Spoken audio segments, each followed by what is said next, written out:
Hello, everyone. We should be live now. You should be hearing me coming through. I just have a problem. Vincentas, you're just disconnected there for a second. If you could rejoin on the link I sent you, a little error has popped up on my end. But other than that, I would like to welcome everyone to the stream. It's good to have you all here. We have a pretty exciting stream now. We're live, so I can take my banner away. All right. And I can now bring on stage my guest. Yes. Hey, how's it going? Welcome. Hey, that's great. Thank you for having me. Well, it's absolutely our pleasure. So we're streaming live here. We're live on Crowdcast and also on the Cybernews YouTube channel. So it is great to see everyone here. What I'm going to do now is just let everyone some housekeeping to start with. And then we'll get into some of the awesome content that we have. So first of all, we have some gift cards to give away today. Some Amazon gift cards. So how do you win these? Well, you just need to participate in the live stream. So participate in the chat. There's some polls that have been there. So participate in the polls and in the question section. So if you're on Crowdcast, you'll see a button that says ask a question. You can ask questions at any time in there. You can upvote other people's questions. This will help us see it because the chat can get quite noisy. But basically just participate and I'll announce the winners of the gift cards at the end of this stream. All right. Let's start off where everyone in the world is. I do this every stream. It's my favorite part because I like to see where everyone is. So I'm tuning in from Paris in France today. Vincentas, where are you tuning in from? Yeah, we're in Vilnius, Lithuania. That's Eastern Europe. Somewhere in the Baltic states. Nice. You know, before I moved to Europe, my geography was pretty challenged. So I'm glad that you, for people like me that need it, let us know in the chats where you're tuning in from. We'd love to be able to hear where you are. My man Robin's here. Oh, how's it going, Robin? Good to see you again. I think you've been at every webinar, so it's good to hear you. We've got some new ones from Edison, New Jersey.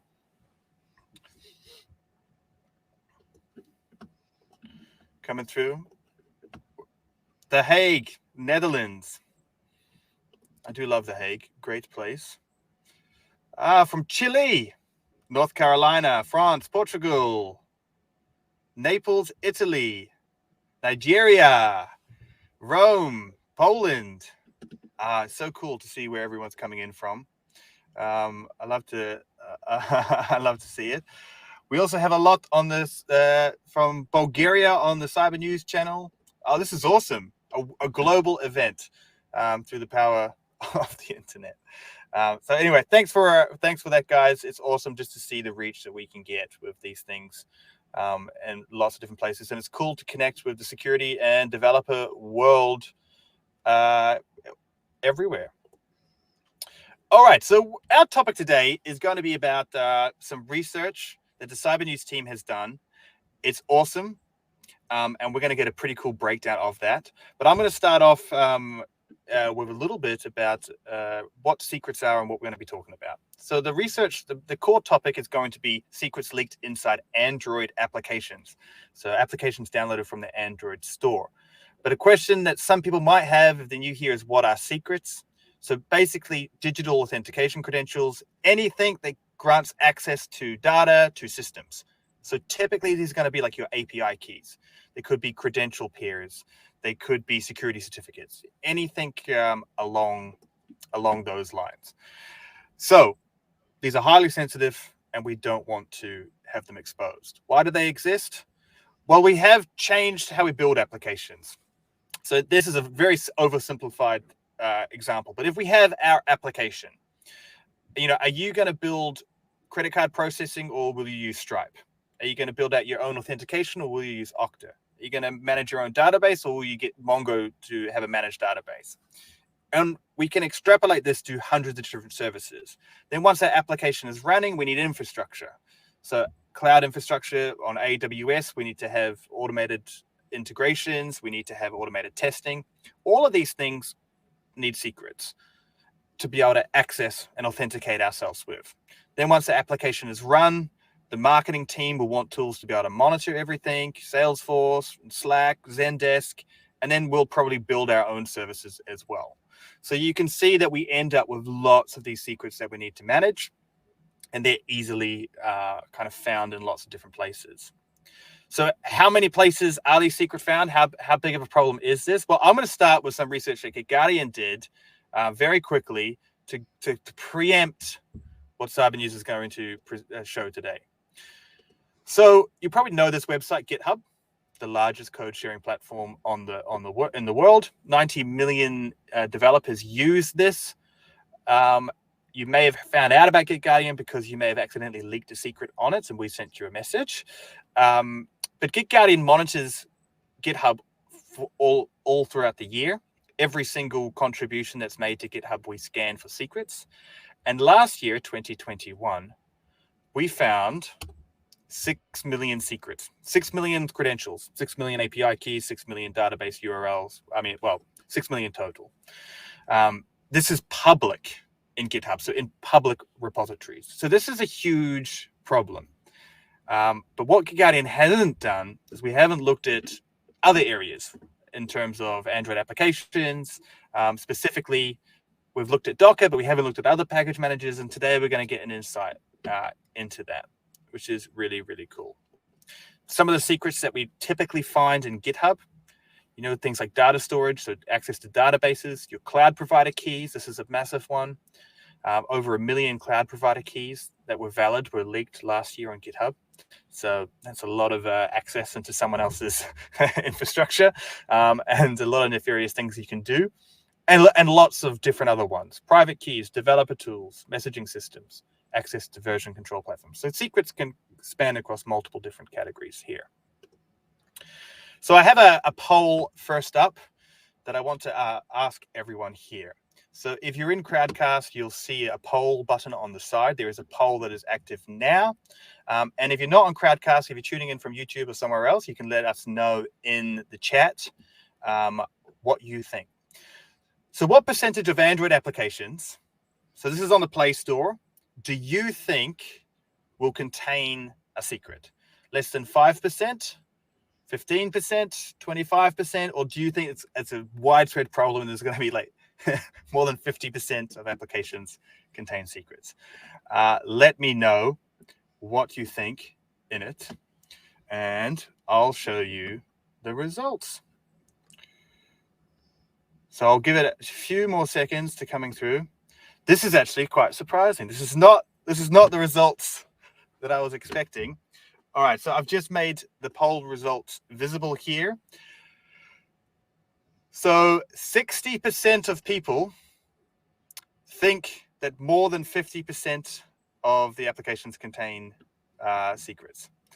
25% thinks 25% of the applications secrets. No one thinks less than 5% contain secrets, which is interesting. I think that's probably a safe bet. So the two main ones, 25% and 50%. Actually, a lot more for 50% now too. Okay, well, we're going to find out. Very quickly, we're going to find out what the correct answer is. All right, so the housekeeping is done. The boring parts are over. We can turn over to our main event. So I'm thrilled to be able to invite Vincentas to come on.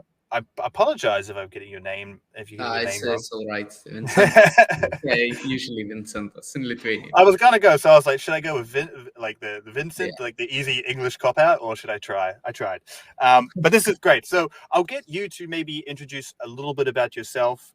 There's a great story in the description about how Vincentas got into security, but I'll let you maybe introduce a little bit about yourself before we get started, and then I'll invite you to share your slides with everyone. Of course.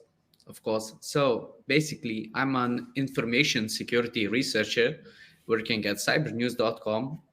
I do a lot of development and development operation jobs. And basically, we do a lot of cybersecurity research, especially in the application and data management fields. We are constantly looking for leaks. We are constantly developing new tools that help us do it. And we present the broad public with findings that we successfully find in most of our researches. I can't say that every research goes the way we plan, but talking about Android applications and their secrets, it went better than we expected. And so here we are to share our findings with you guys. Fantastic. Well, thank you so much for being here. It's really great research, and there's actually a lot of research that Cybernews does that I talk about. If you're on the GitGuardian channel, you'll notice that Cybernews is brought up a few times. I've also mentioned research that I did in .git directories that are exposed publicly. I made a video about that. That's also great. So make sure you head over to Cybernews. But if you could share your slides, I see they just disappeared down the bottom. But if you could just upload those again, just quickly. Yep. There we are. It should be going right now. Right now, we're good. We're good. And I'm going to mute myself and leave it over to you. All right. So I'm representing Cybernews. And Cybernews, as we've mentioned, is a research-based online publication that helps people navigate a safe path through their increasingly complex digital lives. Because, technology advances every day, and we are here to support you guys to have a safe path through that. So Cybernews investigation team, which I represent, uses white hat hacking techniques to find and safely disclose cybersecurity threats, vulnerabilities, and other situations that happen across the online world. So, also in company, we have Cybernews editorial team that provides us with a way to make it sure that the broad public understands what we're saying. Because the hackers inside the investigation team and the developers have their own speech, and it has to be translated for the broad public to understand it thoroughly. So that's where Cybernews editorial team comes in, and it provides cybersecurity related news, analysis, and opinions about industry insiders and the things that are going on right now. And today we have very interesting research about more than 30,000 of Android apps and the secrets that these apps kind of leaked. It was done by investigation team, which is led by Mantas Sasnauskas, and I am part of it. So the general idea of this research was checking the Android apps in question to see how much of sensitive information, also known as secrets, are they leaking. And in basic, as Mackenzie already told us, secrets are sensitive strings used to maintain apps operation in the backend. Tokens, identifiers, passwords, keys, etc. Common secret stashing strategies in Android apps are embedding in strings XML, the strings itself, not encrypted nor anything. It's been popularly shunned. It's not a good way, but it's still really popular. Another way is just hard coding the secrets straight into the source of the application, straight into the source code. Also, another way is hiding them in the build configs, which are analyzed in runtime and added into the runtime executables. Also, one more popular way, which is kind of a bit more secure, is using ProGuard, which encrypts and decrypts them on the fly. But since we wanted to check how much secrets can we get in a short time period with a mediocre infrastructure, we opted into analyzing strings XML file, which is the easiest way a hacker can extract those secrets. So that's what we did. and thousands, tens of thousands of apps in just 2 weeks.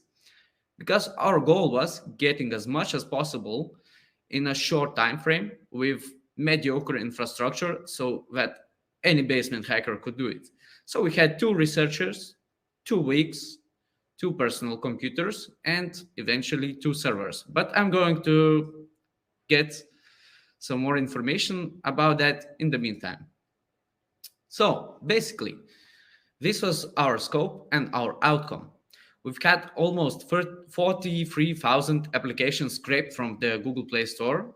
We've had 334 applications downloaded, and we've had 22 string care keys used for cross-reference to identify those secrets. And the outcome was around 125,000 secrets discovered in this research. We've also noted that almost 56% of the apps we've analyzed had hard-coded secrets within them, and we've also identified 44 malicious apps. How did we execute it? How did we do it in less than a month? Well, we used a simple procedure. It consisted of 4 steps. First was scraping, second was downloading, third was, of course, extracting the secrets, and fourth was parsing for statistical purposes. So the tools and techniques and frameworks we used were node-based Google Play scraper to set the attack surface to identify the apps that we're going to download. Then we've used a 2043 word list to scrape the actual apps information. Then we used Google Play downloaders that were based on Golang and Python to actually download the apps that we were going to extract the secrets from. Then we took a Python package called destringcare. We heavily modified it to make it faster, to include more secrets than they were provided the default. And of course, we had to understand and see the right approach to handle this big data. So eventually we opted in to use Google Drive and the G Drive CLI for this operation. And of course, for the parsing, for the statistical things, we could have used Python, but we built our own Laravel-based app, a PHP-based app to sort, to parse, and to do the statistical stuff. Of course, as always, you encounter some problems and you have to solve them. So we've had some problems, I'm gonna admit that. And the problems were that initial scraping approach was a bit too slow and inefficient. At first, when we started the research, one app took around 10 seconds to scrape. That's a lot when you want to analyze a bunch of apps, thousands of apps. So we had to rework our approach, and we choose another one. We used a combination of search and VTOPs because we couldn't handle the pagination. Because Google Play is constantly changing the interface, and it makes it harder for the hackers and researchers to constantly scrape the Google Play market. Of course, another issue we had was that downloading from Google Play and the transfers between the servers that we worked on and the computers themselves were too slow. So we opted in to use Google Drive instead of FTP protocol, which was really, really slow. And we found out of a G Drive CLI applet. And the funny thing is that unintentionally, we found out that there's a logic flaw in Google services. You can download anything from Google Play Market onto your mobile Android phone, and you can run those apps. But when you download them into your computer with those bots that we've made, and you upload them into a Google Drive, that's where things get interesting. You can't download the malicious apps back from Google Drive into your computer. Only Google Drive identifies the Android applications as malicious, not the Google Play itself. So this is the logic flaw. You can download and run any malicious app on your Android phone, but you can't download it into your computer, then upload it to Google Drive, and then download it back. Where most probable is that you can't run it on your computer. You could run it on your phone, on virtual machine, or anything like that. So that was one of the biggest findings. Another thing was that the string care initially checked less than we wanted and was not resistant to typos. So we heavily modified the package. We added way more keys. We made it typo resistant, and we included more than 17 keys, or more than 20 actually. In the end, we found at least one in 22 categories. Another problem we've run into was storage of downloaded apps, because at the first we wanted just 2 researchers, 2 weeks, 2 personal computers. When we encountered this problem, we also added 2 more remote servers that we used for this, just for basically storage and parsing, or actual extracting, not parsing. So we've had some unsolved things too. We had some drawbacks. Not all of the initially scraped apps could be analyzed. There were some problems like geolocation limiting, like geolocks, commonly known. So basically, out of all of those apps, we did not manage to download 9,421 apps. So that's basically 22% of the initial target surface. Also, since 44 apps were deemed malicious, we could not have downloaded them from the Google Drive. But apart from that, practically 78% of our initial target surface was downloaded, analyzed, and parsed. That's the breakdown of our results. We found a lot of Google Storage Bucket URLs, technically 17,557. Then we found a lot of Firebase URLs, which are also really sensitive, especially if they're unprotected. And we found 13,957 hard-coded Firebase URLs into strings XML files. And we took the liberty of investigating it further. And out of those almost 14,000 URLs, we found 606 unprotected instances that could be accessed by anyone, anywhere in the world. Also, we found a plethora of Google API keys. It's almost 36,000 of hard-coded various Google Services API keys, be it crash reporting, Google Cloud, Google Maps, or others. So, this is our outcome of the research. We have identified almost 56% of the apps as having hard-coded secrets. So who voted that it's more than 50? Guys, you were right. And it's actually astonishing, and it's actually pretty dangerous, because we only checked strings XML. Who knows how many more hard-coded secrets were embedded into the source itself, or used other ways that could be accessible to hackers if they tried more than we did.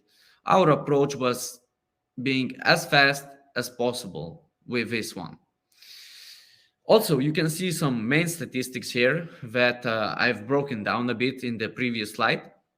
We can see the Google Storage Bucket URLs, the Firebase URLs, and some more information. Another interesting thing is that our secrets labeled as 90,370 secrets in total were consisting of around 19 or 18 secret keys. So that's actually divided into a lot.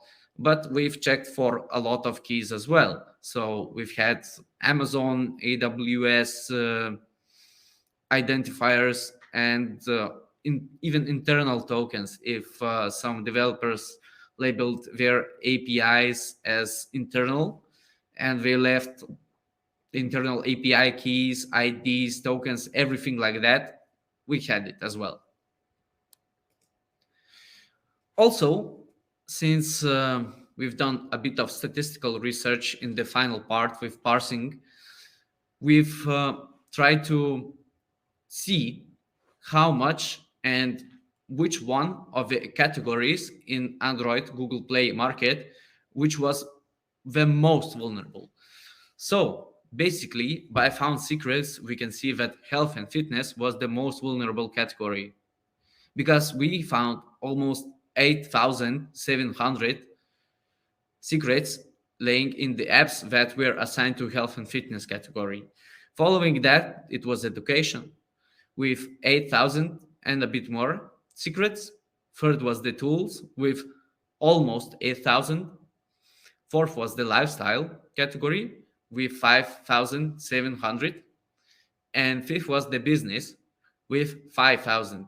And to my personal opinion, the business, along with health and fitness, were the most sensitive data carrying things.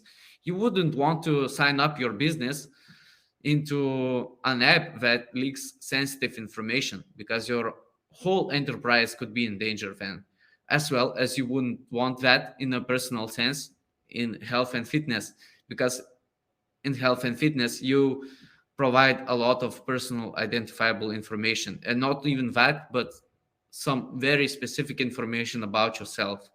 I'm not going to elaborate on that, but I think everybody understands it. 6, 7, 8, 9, and 10 is about smaller. It all rests at less than 5,000 secrets, where it was productivity, shopping, game casual, entertainment, and game puzzle categories. From these last five categories, we see shopping as the most sensitive one because you commonly provide credit card numbers, stuff like that. So please be aware of what you post online, because when you think you do it securely, you're not sure that all of the vendors that you provide the information to are doing it securely as well. Also, we've took the liberty to divide by categories the open firebases that we found.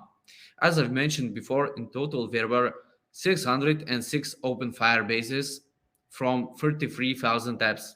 That's not so much, but in general, when looking at databases, 606 databases that consist from hundreds to thousands to tens of thousand entries, it's actually a lot. It could be around 600,000 of people affected. So basically, the most insecure was personalization category. It concluded from 49, as far as I remember, and as far as that slides, 49 open databases. So I think it's a lot. The second one was education, which is actually very sensitive area. It included 47 open firebases. Third was the tools, which is a bit more obscure category because it included various things. Sometimes it might have been enterprise-related tools. Sometimes it might have been household-related tools, but it's tools in general. So that included 46 open firebases. Lifestyle, which we deemed not as sensitive, had 45 included open firebases, and health and fitness, again, included 45, which we also deem pretty sensitive. Sixth was the business, and it was 32 open firebases. Seventh was the entertainment, 26 open firebases. Eighth was the finance, 25 open firebases. Ninth was food and drink, 24 open firebases. About food and drink, most of you would probably think it's not that sensitive, but when we took a look at, for example, McDonald's apps, it also supports paying for the food and drink before you come to the pickup. And if the Firebase stores your credit card information, it can get pretty sensitive, believe me. So the 10th, the last in this top, was productivity, and it included 23 open Firebases. That pretty much concludes our research. and you can see that it's not so secure in this field. And the primary thing is that it took less than 2 weeks to discover this much. So if a threat actor group that had a lot of resources, a lot of researchers or hackers would have done this, the number would be way, way bigger. We tried to estimate how much we need to scrape all the Google Play to download it, and it would be less than a year. So it's pretty scary. Thank you for That listening. it is so crazy. I've seen this before because we did a dry run, but it still freaks me out, this this presentation, and really interesting. Really interesting information. So we've come to a bit of a discussion segment of the webinar, a bit of a Q&A. Now, we already have lots of questions. So if you're on Crowdcast, the best way for you to do it is there's a Q&A tab on the right. If you're in YouTube, I'll try and spot them in the chat if you're there. So please feel free to ask questions, but I'm gonna kick it off too. I'm curious too. You talked about a little bit about kind of what led this research on, but what were the initial discussions of it? Did you have inclinations before this research that it was going to be so bad? Did you No, no? And no, no, we what did spurred not it on? expect anything. No, nothing. We did not expect anything. We thought it's an interesting field to dig into because we haven't done this so far. So this year, Mantas said that, hey guys, it's a really good idea. We should check this out. And I think you guys have the brains for it to do it fast. So let's try this. So we did. And that's the outcome. Yeah. Oh, crazy. I just gotta. I wish I was in the room when you presented the preliminary results. It's like, okay, so 50%. That's the number.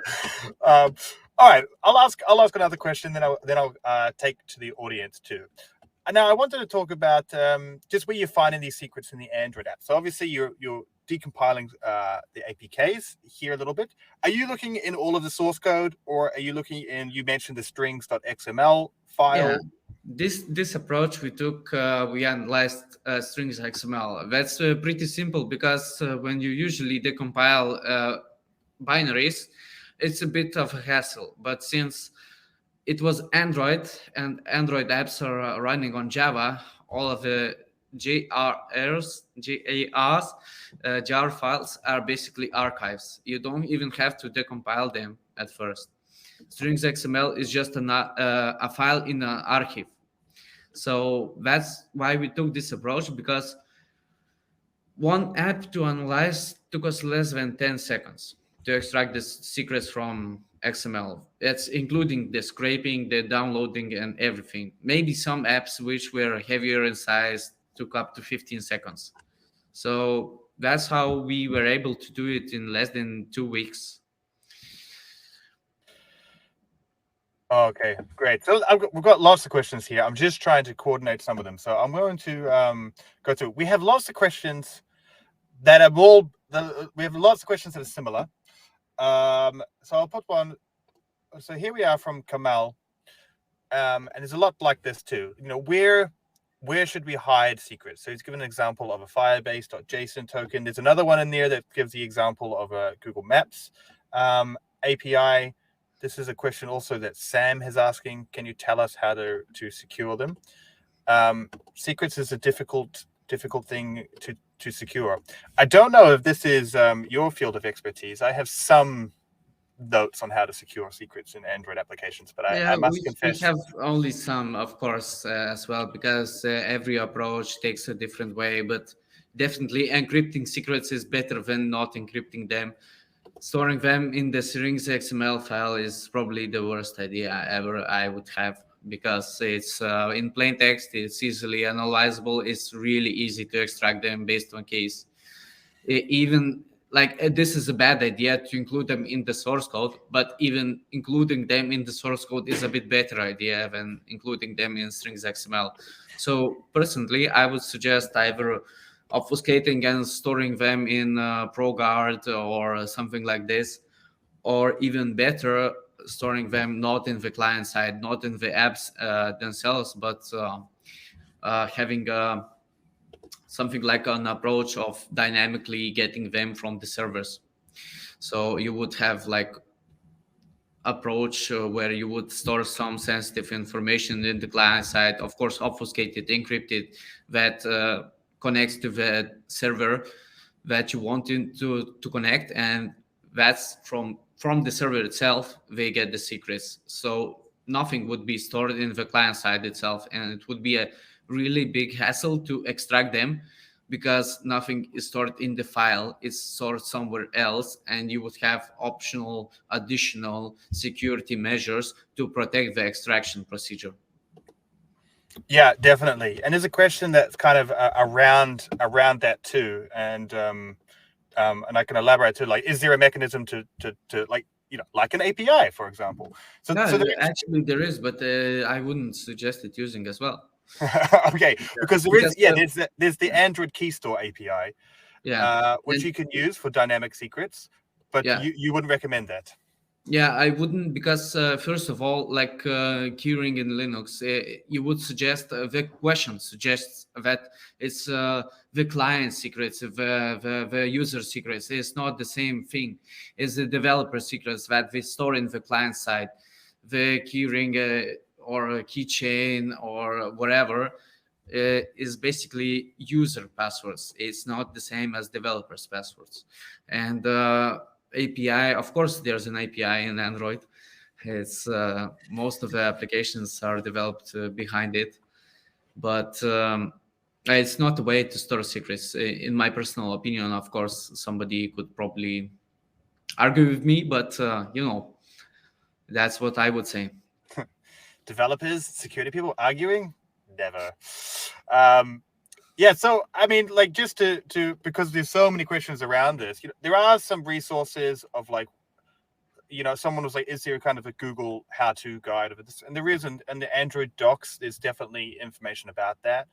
And there's lots of different ways, but basically, at the very least, they should be encrypted. They shouldn't be in the XML file, and yeah, they shouldn't be in your source code. So I mean, like, the best way we were talking about this dynamic secrets is to use something like maybe you'll disagree with me. I don't know, something like HashiCorp Vault, where you have an external area where you're pulling secrets from.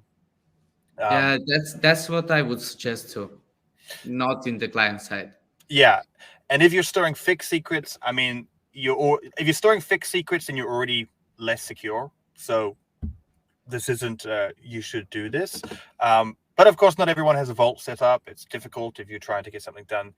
But the simplest approach is to keep them, I guess, as resources that are not checked into source control. And there's resources about how to encrypt them, and how to disguise them, so they're not exposed. But we have some different questions now. We're going around. Let me have a look. Here we have one from YouTube. What type of data did you manage to obtain following the test? How vulnerable are we? So I guess this question, and there's another one similar to it, is basically the types of secrets that you found. Is it for a Google Maps key where you can just run up a little bit of a bill, or are we actually screwed with how sensitive we are? Unfortunately, I can't answer this to the extent that you guys want me to answer this, because a lot of things I could have obtained, I could not have used them in the legal way, because it would require me to break the law, and I did not that. So in general user sense, how vulnerable are you? Well, you're as vulnerable as much as you provide the information for the developers too. Like, 1 out of 2 apps leak the developing information about some of its users, at least some of it.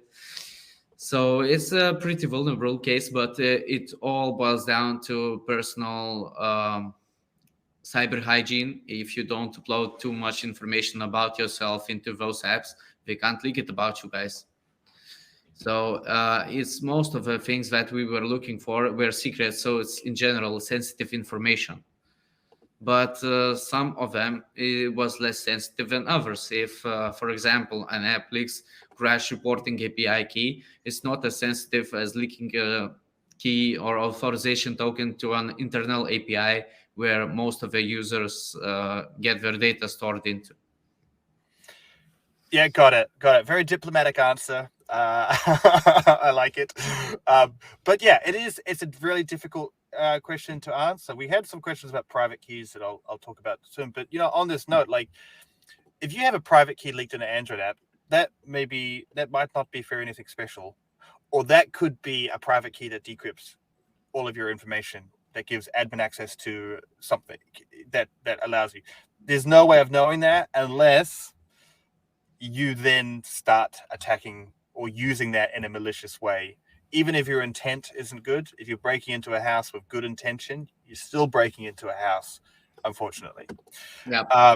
So that's kind of where that is. So it's impossible to know, but basically, a key to the main door, key to the back door. It's you're still getting an area in, and one thing that I like to talk about is lateral movement. And even keys that maybe aren't seem so sensitive that can provide it. If you leak a Slackbot token that allows you to post into a forum, post you into a channel, okay, that's not as bad as leaking your database credentials. But what if an attacker then launches an internal phishing campaign and has and can build on trust?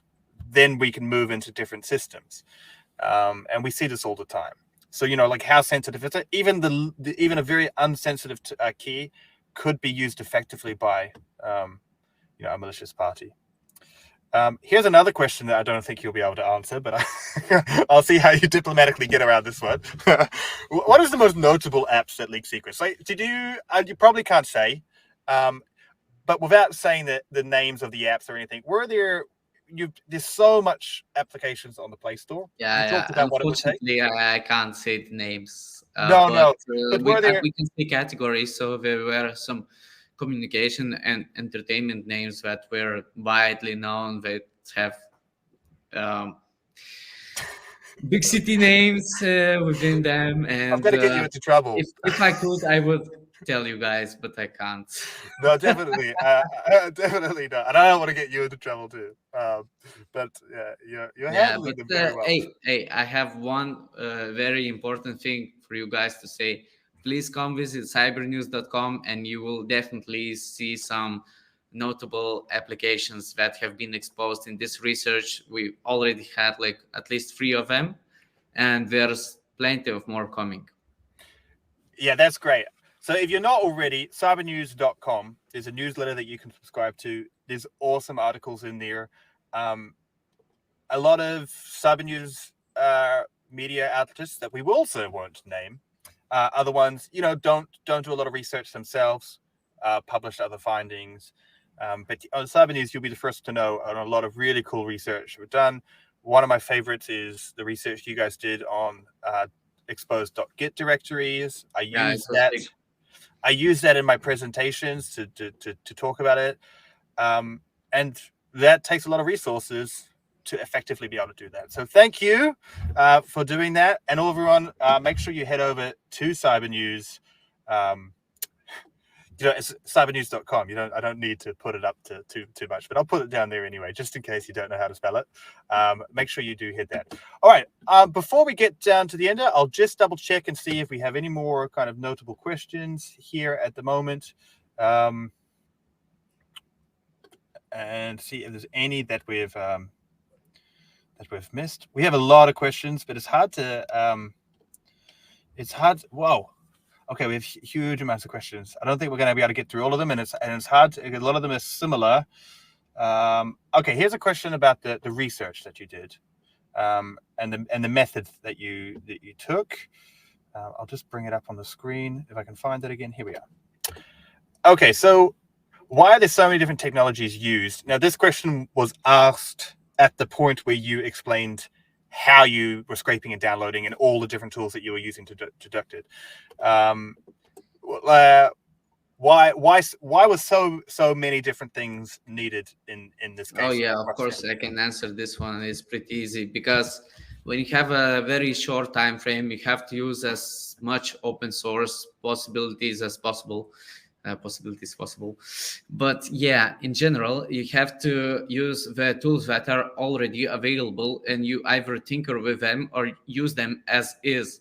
So that's basically why we used packages, and a lot of packages come in different languages. So first we found a Python downloader that didn't work for us. Then we tried the Golang one. Then we opted into using the first Python downloader, but we edited it. Then for the statistical analysis, we had some packages that we use in Laravel that are very, very good for outcome, that are very uh,